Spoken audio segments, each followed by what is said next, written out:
Hi, I hope everybody's well and surviving in the current circumstances that we're all working at the moment. Welcome to this short, bite-sized webinar that looks at the impact of the pandemic on businesses from a tech and data perspective, with a particular focus on emerging from lockdown and returning to the new normal. I've got with me Alex Leonidou, who is the head of data protection for Anstey.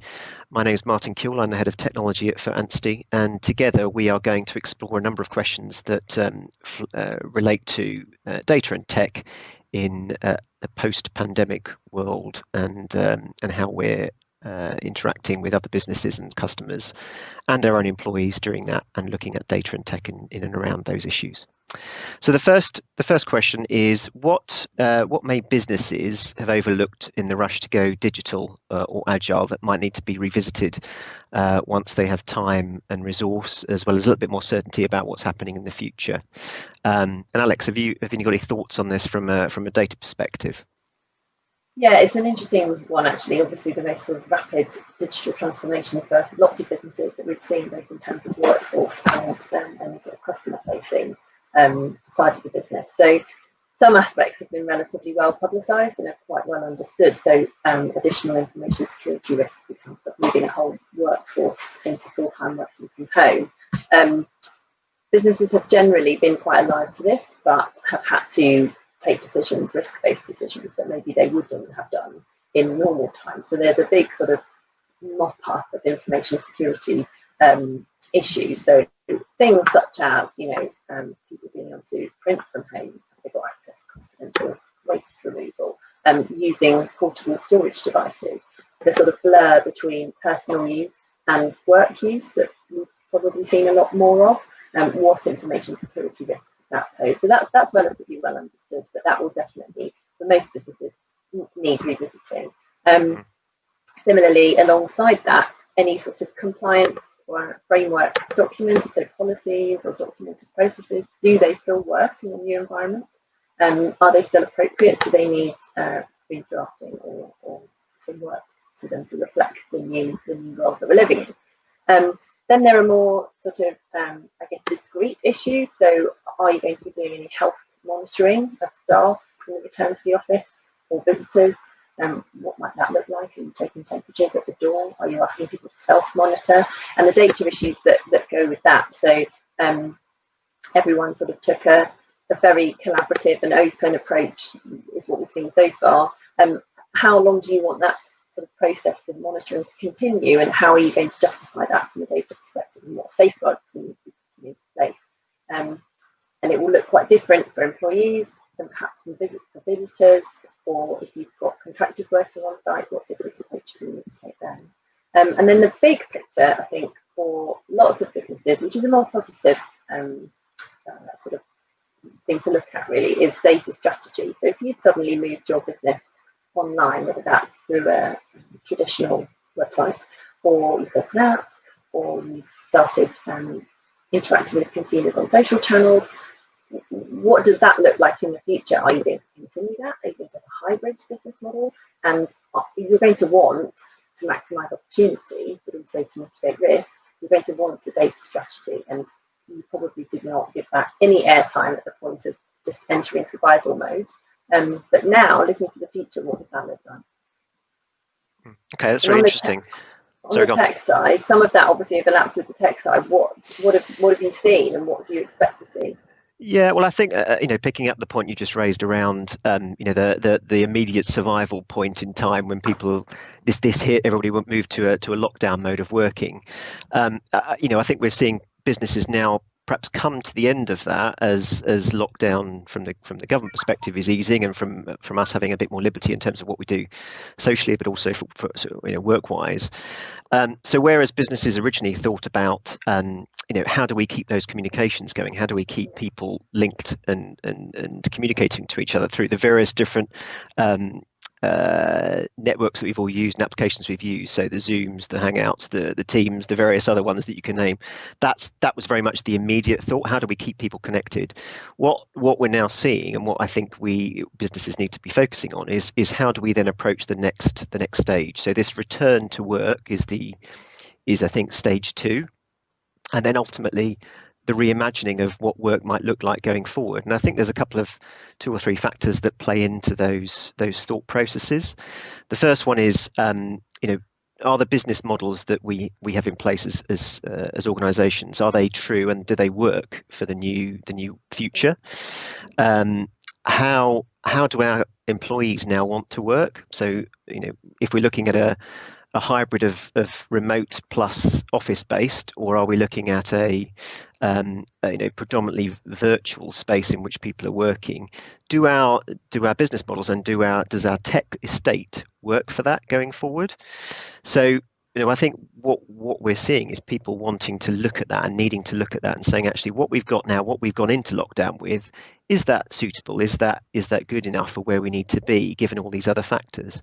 And then if you look at the customer side of it, what does the supply chain look like? What does this look like from both the people that we're trying to sell our goods and services and products to, and what does it look like from our suppliers and how we interact with those? And does our technology backbone work in that new environment? So I think, all of those factors kind of play into a number of key questions that businesses, I think, need to be looking at from a tech perspective. One of which is, are our current tech partners right for our new models? So do they do what we need them to do going forward? So you mentioned a minute ago, health monitoring and monitoring people as and when they come into the office, and maintaining social distance to try and mitigate some of the risks of people passing on Covid-19 when they're back in the office. So do we have the applications that enable people to book office space so they know, if perhaps before they were working in an agile environment, does that need to be a bit more rigid, and do people need to book specific desks that are 2 meters, 1 meter, whatever happens to be, in the future apart from each other? Do we need to invest in gateway solutions, like you were mentioning about temperature monitoring as and when you come into the office? Do they have anything that enables us to do that and capture that information? So that's the first thing. Are our partners right for what we're planning to do going forward? I think the other couple of areas are, how have the partners that we have perhaps been with for 2, 3, 4 years, so our key technology infrastructure, how have they performed? So have they given us the support that we've needed over the last few weeks, few months? Yeah. And do we see them as long-term partners because of that? And that's not really a tech issue. That's more about how much can you trust the people that you've been working with in a state of emergency? And then lastly, is there anything that we need to be thinking of about how we want to do business going forward that isn't necessarily around the pandemic itself, but have we thought about the way in which we want to incentivize workers, how we want to monitor performance and profitability, how we want to make sure that mental health is in the right place? So are there other tangential things that we need to be thinking about going forward, and what does that look like? Yeah. So I think those are the key things that I think we need to be thinking about. Yeah. Okay. Perhaps if we move on to the second question. So if we take a hypothetical business that, as a result of the pandemic, has moved staff fully into a full-time work from home mode, and moved their consumer-facing offering completely online, how do we think from your perspective, Alex, on the data side, has that changed the sort of risk profile for that business? Yeah, it's interesting. It's what we've seen to some sectors happen over decades. And we've had businesses just have to go through that in a period of months, and sort of the emergence into this new world, and the decision, as we both mentioned, into, is it a hybrid business model? I'm not going to be sort of pure digital. What does this look like? Part of that is going to be an assessment of what does this new world look like, and how hungry are we for that risk and the opportunity that goes alongside it. And some of it overlaps with what we were talking about before. So the risk profile from an information security perspective might look quite different, and making sure that you've got the skills internally, that you've got the sort of appropriate risk structures and processes in place to deal with that. That's going to be a big thing, just for everybody. And we've seen huge upticks in certain types of cyber threat, as we've also known, over this period, and just making sure that the business is, one, aware of that, but two, prepared to deal with it. on an ongoing basis, not just in a reactive way, is going to be key. Obviously, a move to digital, it generates a lot more data, and that in and of itself, to be honest, will elevate the risk profile slightly from a data perspective, and it might tip you into things like, actually, whereas before we weren't doing anything on a particularly large scale when it comes to data, now we are. Do we need to think about DPO appointments? Again, do we need to look at the skills within the business and work out how we're managing the risk that goes with that? Different types of data. So if you're suddenly deploying lots of tracking technologies on websites or through apps, and you're building a much better, more granular picture of your consumer base, that will increase your risk profile in this area. So just being aware that, yes, there's opportunity there, but with that comes some risk that we'll need to be managing. There's a sort of black and white, you may just be subject to whole new legal regimes, so the sort of electronic communications regime may suddenly be relevant to you, so you will need to look at things like your electronic marketing strategies in light of those new pieces of legislation to you that maybe just wouldn't have been on your radar before. Also, just the sort of difference in the relationship with the consumer. This isn't necessarily a strictly legal risk, but if you have this very broad, very present shop window through social channels or through your website, through an app, you're literally in people's phones, then you can expect a different type of relationship with your consumer. They will have certain expectations about what you will do and not do with their data. They will use those channels to contact you about things that you might not have even come across before. So things like subject access requests or complaints about your use of data. They will use all of those different channels to contact you with those. So just making sure that, again, your processes are reflective of that increased likelihood element of the risk that someone will come to you through those channels.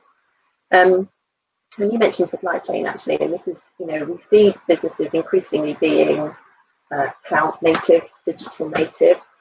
If you're not, and actually you've made this move during this pandemic period, there's a temptation sometimes with moving, it's cloud servers, they're super safe because it's a massive player that we're contracting with.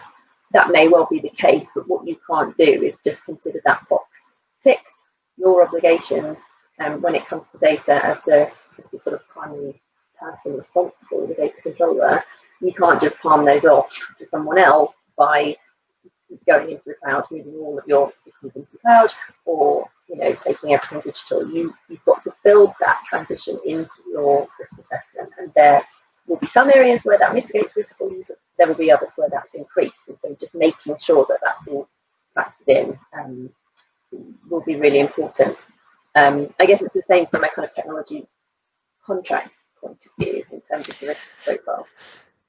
Yeah, and I was going to touch upon perhaps three key areas, I think, when you're looking at the change, I suppose the change in risk profile for businesses. The first one really is, bearing in mind that, first and foremost across the globe, this has been a kind of humanitarian issue, a humanitarian and health-based issue first and foremost.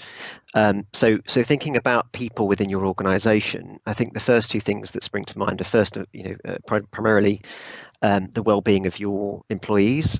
So now that everybody is no longer in the office and they are remotely working, and how long that continues, we obviously don't know at the moment.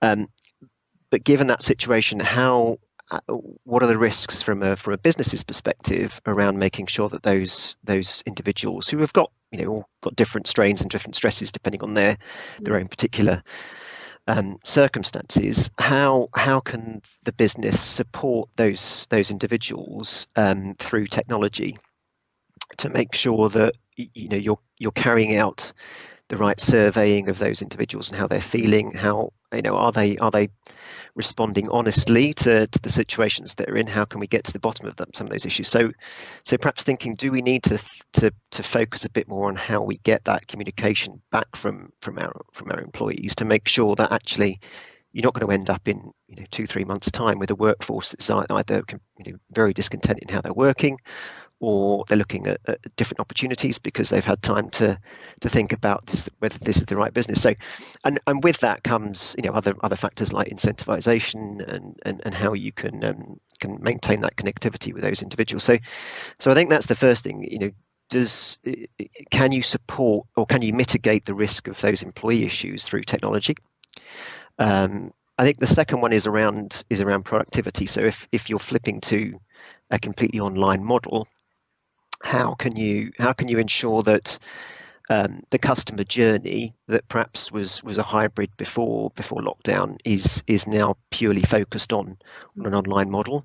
And does that have, as you were saying, knock-on effects through the supply chain? Do you need to be thinking about, well, if I've now got a completely online model, what do I need to be looking at in terms of our logistics suppliers? Do I need to be looking at our terms and conditions online to deal with things like returns, which a lot of the retailers are doing at the moment? They have been looking at that and saying, well, do we need to change this from what we might need to do, what we have traditionally done, to something different, because we can't get people dropping stuff back at warehouses, all that sort of stuff. So I think the first thing is look at the process around what this has meant for your employees, for your online sales models, and then how do we need to change the policies around that to match up with what we're doing.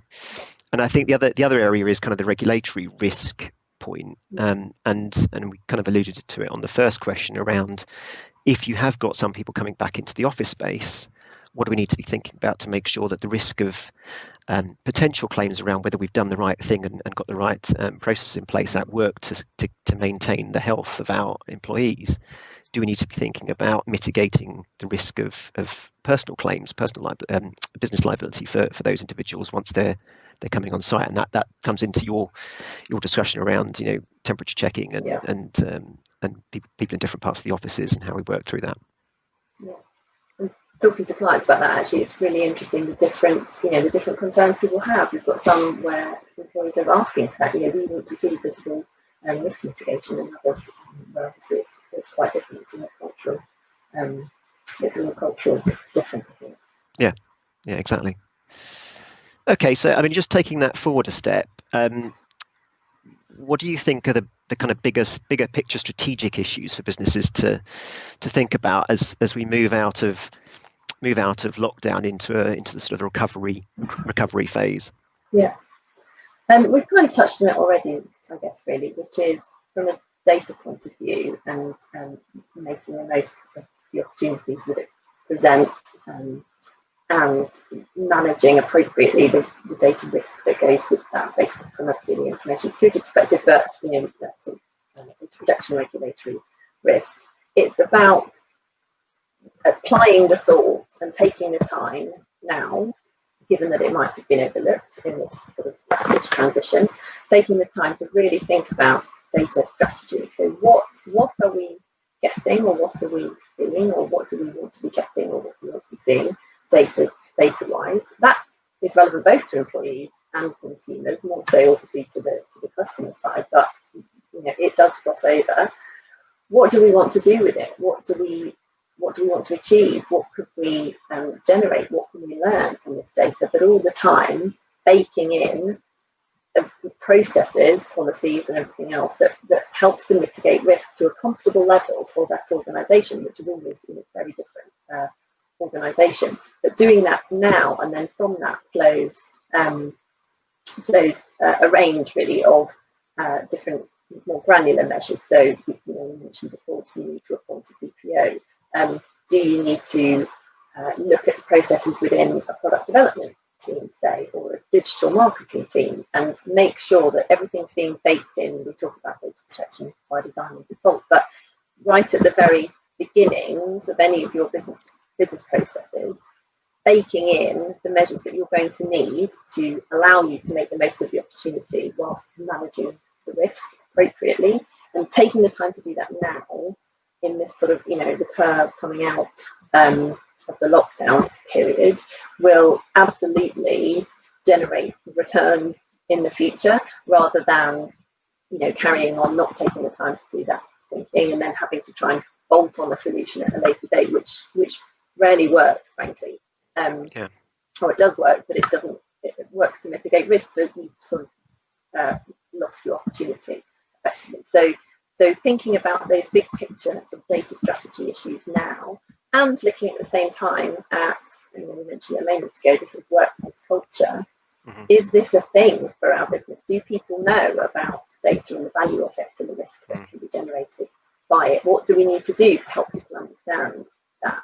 And how do we raise awareness and encourage the behaviours and practices that we want to see? But all of that requires you to think about it now, almost before sort of you really get the momentum of the new world, I guess. Yeah. Yeah, it's interesting, isn't it? Because I think most commentators look at this and they say, apart from say the humanitarian issue, the impact on the economy and the impact on society generally is probably as pronounced as it has been since the end of World War II and perhaps earlier than that. Yeah. So thinking about how businesses respond in that sort of environment is a really difficult thing. But I do think that to me it doesn't seem as though what the world is going through at the moment leads itself naturally to everybody coming out of this and going, actually we're just going to return to where we were before. Yeah. I don't think that's the case, and I think most commentators would probably agree with that.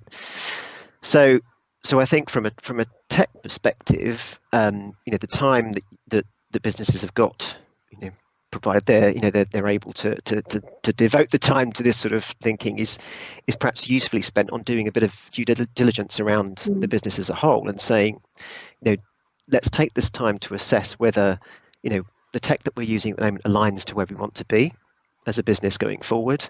Does it align to the change perhaps in the way that our customers are dealing with us now? And do we need to think about different ways of doing that? Perhaps accelerating the digital transformational plan we had on the desk a year ago, and it's been moving incrementally forward over the last 6 months. Does that need to be accelerated now to take advantage of the opportunities that there will be as we come out of it and the curve increases and productivity increases with businesses? So I think there's something around that. In some ways, it's thinking a bit like a startup agile business. It's sort of saying, actually, we need to assimilate the business information, the market data, the information that we're getting about our employees and our customers as quickly as we possibly can, and then spotting those opportunities and enabling us to be agile in the way that we then look at our tech estate going forward to make sure that it aligns with what we want to do. So I think that there's something around that as well. And then I think that the other thing is talk to people about it. Make it clear that from a communications perspective, both your employee base, but also your customers and the world at large know what you're doing. Don't do it in a back room somewhere. Let's talk about what you are doing with your tech estate to actually take advantage of it, because that in itself is key to demonstrate what you're doing to try and address this situation. And harking back to that humanitarian issue, it is all about making people understand what you're doing and why you're doing it. I think that's a key point to take away from this. Be transparent in what you're doing as much as you possibly can. And then also just think about, we talked about those 3 stages, didn't we? The reactive stage, the return to work, and then that kind of, how do we imagine our business going forward? And it might be that from a tech perspective, you might need to be looking at different people having input on each of those different strategies. It may not be the same. It may not be the same people need to have that discussion at different parts of in different parts of the business. So just thinking through that and being able to identify who the right people are to have that discussion, I think, is really important as well. Yeah. Okay. I mean, the last question I think very briefly was really around which sectors do you think we're really going to see a change in a renaissance in terms of innovation because of what we're going through in the pandemic? We know that there's some businesses that are really struggling. So the leisure and travel sectors are really suffering at the moment. But where do we think this is going to go over the next 6 months or so in terms of those sectors that we're really going to see fly? Yeah, well, I mean, that's an interesting question, and I work with a lot of media businesses, and sort of seeing what's happening to retail, for example. The very rapid move from bricks and mortar footfall onto digital platforms, whatever that may be. you look at what's happened to the retail sector and sort of the decline in print and the move to digital over the last, however long, many years, that's precisely what's happened to a number of others. And retail's an obvious one where you've got that big, loyal consumer base who want to be served, and it's just about sort of as a sector. And the same is true of others. I think retail's the most obvious one, but it's making sure that that plan, that out of the curve, that momentum delivers to that customer base in a way that's sustainable, I guess, in the long term. I think that's the most obvious. It's more difficult for leisure, sport, entertainment, that sort of sector where there's not such an obvious, easy move to a long-term pure digital model, but we're seeing it happen, and I think it will continue, the sort of hybrid between actually lots of art organisations or entertainment organisations or leisure organisations providing digital services alongside what will be a return to some sort of bricks and mortar physical presence business. Yeah, I think that's true, and I think there's certainly, again, I think there's the immediate organisations, in the immediate benefits that organisations take. So those that are in the telecommunications space, the virtual and the remote working space, are obviously very, very busy at the moment. Very busy. What I do see as well is given the issues that we've got with things like sport coming back online, but in a slightly different way than we all imagined it to. I think there is going to be something there around augmented viewing, and whether that's a focus on augmented platforms that allow you to interact with sporting events because you can't be there. I think there'll be something around that over the next 6 to 12 months. Online retail, I think, will obviously change quite significantly, just because more people will either have found online retail that perhaps never used it previously, or we'll see a kind of return to a bit of the norm around that. But perhaps businesses, having been put in a position where they've been so stretched, they need to think about different ways in which they can counter spikes in their business and that sort of side of things.